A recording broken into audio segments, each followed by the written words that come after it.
تو انہوں نے کہا کہ میں آپ کی بیٹی کو میرے نظموں کا جو مجموعہ کلام ہے پوسٹ کر رہا ہوں. تو میں نے کہا جناب والا بیٹی سے زیادہ حقدار میں ہوں. تو انہوں نے کہا نہیں میں 2 کتابیں بھیج رہا ہوں. پھر انہوں نے اس بے وعدہ 2 کتابیں، ایک میری بیٹی کے نام بال اوپر سارے اردو آٹوگراف کے ساتھ نوٹ لکھے ہوئے، اور مجھے ایک اپنی کتاب بھیجی. اس کے بعد مجھے لگا کہ گلزار ایک نغمہ خار ہیں، فلم ساز ہیں، رائٹر ہیں، اور جن کی فلمیں ہمیں دیکھتے دیکھتے جوانی کی سرحدوں میں داخل ہوئے، لیکن وہ ایک ہدایت کار، فلم ساز، رائٹر، نغمہ خار ہونے کے علاوہ ایک سب سے بڑے انسان ہیں جو انسانی جذبات کی قدر کرتے ہیں. پھر ہوا یہ کہ ان کی کتابیں جو مجھے موصول ہوئی تھی، میں نے کچھ اپنے دوست احباب کو واٹس ایپ کیے، پوسٹ کیے. پھر وہ بات پرنٹ میڈیا تک پہنچی. دا ہندو کے نامہ نگار نے مجھ سے رابطہ کیا، انہوں نے انٹرویو کنڈکٹ کیا، اپنے ٹیم اپنے فوٹوگرافر کو گھر پہ بھیجا، اور وہ تمام واقعات کو جو میرے اور گلزار صاحب سے جو بات چیت تھی اسے نوٹ کیے. پھر انہوں نے اس بات کو بھی نوٹ کیا کہ میرے اور بیٹی اور گلزار صاحب کے ساتھ جو بات چیت ہوئی اس کا بھی انہوں نے خلاصہ مجھ سے پوچھا، تو میں نے وہی بیان کیا. پھر دوسرے دن دا ہندو کے پہلے صفحے پہ وہ خبر لگی جو گلزار صاحب سے جو میرا رابطہ قائم ہوا، اور ایک طرح سے فرنٹ پیج پہ آنا، ایک نیشنل نیوز کی طرح یہ بات پھیل گئی. اس کے بعد کنڑا پرنٹ میڈیا نے بھی اس کا نوٹس لیا، انہوں نے بھی مجھ سے انٹرویو اس بات پہ لیا کہ کس طرح آپ کا گلزار سے خط و خطابت کا سلسلہ رہا. اور اس کے بعد گلزار صاحب خود نے اس دا ہندو میں جو آرٹیکل شایا اس کو دیکھا، اور انہوں نے مجھے واٹس ایپ پہ پیغام بھی بھیجا، تھینک یو مولانا صاحب فار یور ہندو آرٹیکل. بس یہ کچھ پس منظر ہے جو میں نے گلزار صاحب سے اور میرا خط و خطابت کرا. مشتاق احمد صاحب، آپ نے اپنے گونگے اور بہرے والد محترم کا ذکر چھیڑ کر ہمیں بھی مغموم کر دیا. ہم آپ کے والد محترم کو سلام کرتے ہیں کہ جنہوں نے اپنے بہرے اور گونگے ہونے کو اپنے فرض منصبی کی ادائیگی میں حائل ہونے نہیں دیا. سبحان اللہ، سبحان اللہ. اب ہم آگے بڑھتے ہیں. مشتاق صاحب، آپ حالات سے مستقل طور پر باخبر رہتے ہیں اور اردو کے چلن کو موجودہ الیکٹرانک صحافت سے جوڑنے کے سلسلے میں اقدامات بھی فرماتے رہتے ہیں. جیسا کہ آپ نے معروف صحافی رویش کمار کو آمادہ کیا، دیگر معروف چینلوں کے صحافیوں سے بھی آپ نے رابطہ کیا ہے. اس سلسلے میں آپ کیا کچھ تفصیل بتانا پسند فرمائیں گے؟ آپ کا یہ بھی سوال ہے کہ مشہور T V anchor Ravish Kumar کو جو میں نے خط لکھا تھا اور ان کا جوابی خط موصول ہوا، اس کے بارے میں آپ نے پوچھا کچھ بتائے ہیں. تو میں ان کا ایک پروگرام دیکھ رہا تھا، انہوں نے مولانا شبلی کالج کے کیمپس میں انٹرویو کیے، پھر گنگا گھاٹ کے مسائل پہ تبادلہ خیال کیا، اور اعظم گڑھ کے باشندوں سے سوالات کیے، اور مجھے ان کا پروگرام بہت دلچسپ لگا. تو میں نے خط لکھا کہ تمہارا جو اینکرنگ کا انداز ہے، مسائل کو اٹھانا پھر مسائل کے حل کی طرف بھی اشارہ کرنا، یہ بڑی اچھی بات ہے. میں نے مشورہ دیا ہے کہ اگر مناسبت سے آپ اردو اشعار کا استعمال کریں گے تو آپ کی رپورٹ میں مزید چاشنی پیدا ہوگی. تو فوری رویش کمار نے میرے خط کا جواب دیا اور لکھا کہ بہت شکریہ، آپ نے مجھ سے کافی توقعات رکھے ہیں، لیکن چونکہ میں اپنا پروگرام لائیو ٹیلی کاسٹ کرتا ہوں، لائیو ریکارڈنگ کرتا ہوں، اگر صحیح وقت پہ صحیح اشعار یاد آئیں تو میں ضرور استعمال کروں گا. اور اسی طرح میں نے اپنا خط کنڑا ایکٹر آنت ناگ کو بھی لکھا تھا، انہوں نے بھی نیک خواہشات کے ساتھ مجھے اپنے خط کا جواب دیا. بہرحال جہاں مجھے کچھ موقع ملتا کہ اردو زبان کے ذریعے، اردو اشعار کے ذریعے اگر کسی کی بات میں وزن پیدا ہوتا ہے تو اسے مشورہ دیا جائے، اور یہ میں اکثر کرتے رہتا ہوں. ماشاءاللہ، اردو کے سلسلے میں آپ کی یہ واقعیت و فدائیت قابل صد تحسین ہے. محترم مشتاق احمد صاحب، ہمارے چینل فکر و فن شعر و سخن کے بارے میں بھی اپنے تاثرات کا اظہار فرمائیں تو نوازش ہوگی. یہ بڑی خوشی کی بات ہے کہ عزیز بلگامی صاحب کا چینل فکر و فن شعر و سخن اردو ادب کی بڑی خدمت انجام دے رہا ہے، نئی نسل کو ان کی تہذیب، تمدن اور ثقافتی روایتوں سے آشنا کرتا رہا ہے۔ یہ بڑی خوشائن بات ہے اور اس پر آپ کی جتنی بھی تعریف کی جائے کم ہے۔ اللہ تعالیٰ سے دعا ہے کہ آپ کے اس چینل کے ذریعے اردو زبان پھیلے پھولے اور نئی نسل آپ کی اس چینل سے فیضیاب ہوتی رہے۔ شکریہ مشتاق احمد صاحب، ہمت افزائی کا بہت بہت شکریہ۔ مشتاق احمد صاحب، آپ جیسی فعال شخصیت جو تعلیمی میدانوں میں سرگرم عمل ہے، نوجوان نسل اس بات کی توقع رکھتی ہے کہ آپ ان کی رہنمائی فرمائیں۔ کیا کچھ پیغام آپ نوجوان نسل کو دینا پسند فرمائیں گے؟ آپ نے یہ سوال کیا ہے کہ نوجوانوں کو کوئی پیغام دیں۔ میرا خیال ہے علامہ اقبال کے اشعار ہم سب کے لیے پیغام ہیں، ہم سب کے لیے رہنمائی ہے۔ میں کہاں رکتا ہوں عرش و فرش کی آواز سے، مجھ کو جانا ہے بہت اونچا حد پرواز سے، یا پھر تو شاہین ہے پرواز ہے کام تیرا، تیرے سامنے آسمان اور بھی ہیں۔ یہ اشعار ہمارے لیے پیغام بھی ہیں اور مشعل راہ بھی ہیں۔ مجھے اچھی طرح یاد ہے بنگلور میں جب اردو کانفرنس منعقد ہوئی تھی، اس میں فلمی دنیا کے مشہور اداکار سنیل دت نے بھی اس میں شرکت کی تھی۔ دوران تقریر انہوں نے کہا کہ ان کی زندگی اور ان کی کامیاب زندگی کا راز علامہ اقبال جنہوں نے ایک شعر پڑھا، اس شعر کی ان کی زندگی اس شعر کے مرہون منت ہے۔ انہوں نے بتایا کہ جب پارٹیشن ہوا تو ریفیوجی کیمپ میں تھے، بڑے نشیب و فراز کے دن تھے، زندگی بڑی کٹھن گزر رہی تھی، کبھی کبھی مایوسی ان پر چھاتی تھی۔ انہوں نے بتایا کہ مجھے علامہ اقبال کا وہ شعر اے طاہر لاہوتی، اس رزق سے موت اچھی جس رزق سے آتی ہو پرواز میں کوتاہی۔ دراصل یہ شعر ان کو انسپائر کرتا رہا، جب بھی وہ ڈپریشن کا شکار ہوتے اس شعر سے انہیں تقویت ملتی، اور پھر انہوں نے اس پروگرام میں کہا کہ میری پوری زندگی، میری کامیاب زندگی جو ہے وہ علامہ اقبال کے اس شعر کے مرہون منت ہے۔ اس شعر نے مجھے زندگی میں جینے کا سلیقہ، حوصلہ، ساہس جو ہے میرے اندر پیدا کیا۔ میں نوجوانوں سے یہی کہوں گا کہ آپ طالب علم ہیں، اسٹوڈنٹس ہیں، تو آپ محنت کیجئے، محنت، پڑھائی، اپنی پوری توجہ جو اسٹڈیز پہ رکھیں، اس لیے کہ مشق انسان کو کامل بناتی ہے۔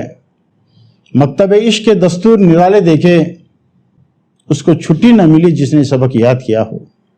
اگر آپ اس شعر کو، اس کے مفہوم کو سمجھ لیں تو آپ کی زندگی کامیاب و کامران ہوگی۔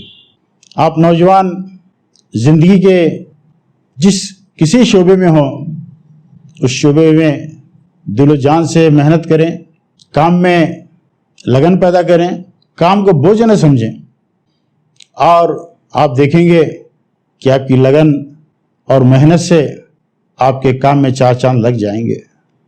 دیکھیے دنیا میں جتنے ریولوشنز آئے ہیں، انقلاب آئے ہیں، وہ عوام کے ذریعے نہیں آئے، اس میں ایک یا دو دیوانے ہوتے ہیں، لوگ جسے دیوانہ کہتے ہیں، یہی لوگ جو ہے ریولوشن لانے، انقلاب لانے کے موجب بنتے ہیں، پھر اس کے بعد زمانہ ان کے پیچھے چلتا ہے۔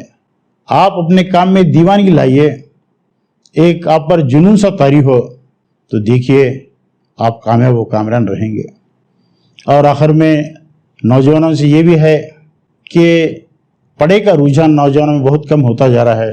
آپ ریڈنگ ہیبٹس کو اپنائیں، روزانہ مطالعہ رکھیں، جس طرح کے جسم کے لیے جسم کے بڑھنے کے لیے جو ہے اچھی غذا کی ضرورت ہے، اور روح کی غذا اچھی کتابیں ہیں، اچھا لٹریچر ہے۔ آپ ریڈنگ ہیبٹس کو پروان چڑھائیں، آپ مختلف لٹریچر پڑھیں، آپ کے خیالات میں پختگی آئے گی اور آپ حالات حاضرہ سے باخبر رہیں گے۔ بہرحال یہ نوجوانوں میں پڑھنے کا رجحان کم ہوتا جا رہا ہے، یہ میری نوجوانوں سے گزارش ہے کہ وہ ریڈنگ ہیبٹس کو اپنائیں، اسے دن میں 1 گھنٹہ، آدھا گھنٹہ روزانہ جو ہے مطالعے کے لیے اپنا وقت لگائیں۔ ماشاءاللہ مشتاق احمد صاحب، آپ کا یہ مؤثر پیغام یقیناً ہمارے نوجوان اپنی گرہ میں باندھ لیں گے اور اپنی زندگی کے ڈھب کو بدلنے کی کوشش کریں گے انشاءاللہ۔ مشتاق احمد صاحب جی تو چاہتا ہے کہ مسلسل آپ سے گفتگو جاری رہے، لیکن کیا کیا جائے کہ وقت کی تنگ دامانی اس کی اجازت نہیں دیتی۔ بہرکیف آپ ہمارے چینل پر تشریف لائے اور اپنے گراں قدر خیالات اور تجربات سے نوازا اور ہمارے چینل کو وقار بخشا۔ سیدھی بات چینل فکر و فن شعر و سخن ہمارے فلور ٹیم کے جملہ ممبران اور ہمارے ناظرین کے ساتھ ساتھ میں خود بھی آپ کا شکریہ ادا کرتا ہوں کہ آپ نے ہمیں وقت دیا۔ انشاءاللہ ہم آپ سے استفادے کے مزید مواقع تلاش کرتے رہیں گے۔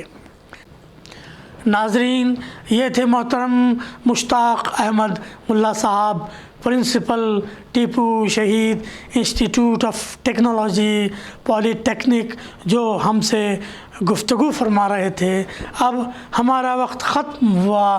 عزیز بلگامی اور محترم مشتاق احمد ملا صاحب کو اجازت دیں۔ والسلام علیکم ورحمۃ اللہ وبرکاتہ۔